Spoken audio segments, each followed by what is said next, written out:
Hello guys.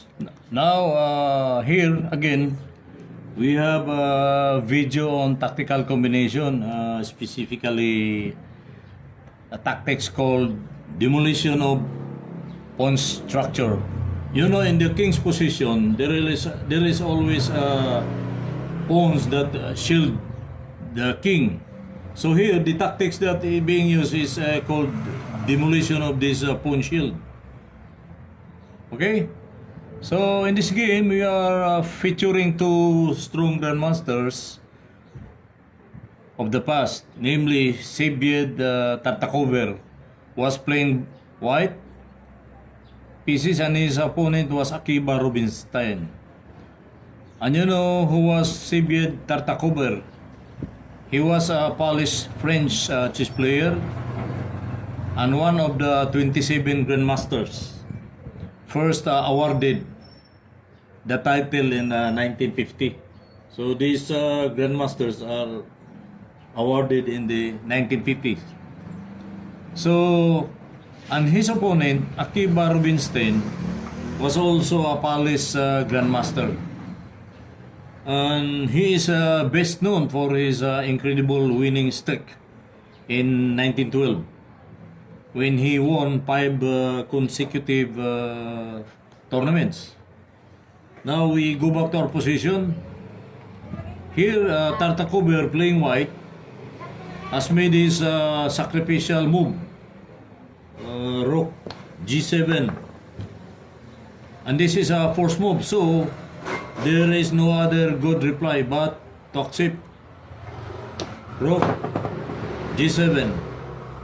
Then, to continue, knight f6, queen e7,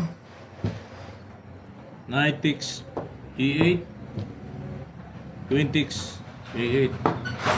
So here, if you look at the position, the queen is being pinned by his knight. So here, white continues to put pressure on this pin by playing queen f4. Okay? This is attacking the pin twice. So this black responds with rook e7. Then to continue, fx, f6. Then here, there is two options for black.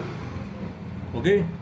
He may either move his rook at e6 or knight at g6. Here, if we continue to analyze, if he moves this, rook f7, okay? So, white continue to take the rook at e5, rook e5, then f7. In this position, black is already in a hopeless position. Because if he goes here and there is a check there, okay? So, if he covers that, then there is a promotion of the pawn here, queen, so black is being checkmated, okay? So, we'll go back to the position.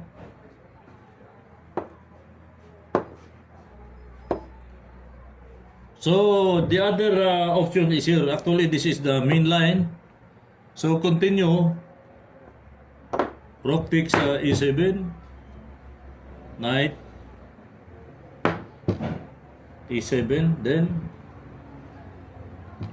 pawn f7. So here there is no other move here but queen f8. Then this is the final blow here. Queen f6 check. No other move but to cover this with g7. Then white continues to promote his pawn at 8. This changed to queen, promoted as a queen, check. Then here, white or black is being checkmated. So as we go back, the lessons we have today is about the demolition of the pawn structure. Pawn structure, because these pawns are the shield of the king, the opponent king, and this is being demolished. Okay, so this is one of the tactics that we have learn in this video. So once again, I thank you. Please subscribe in the YouTube and in the in the Facebook.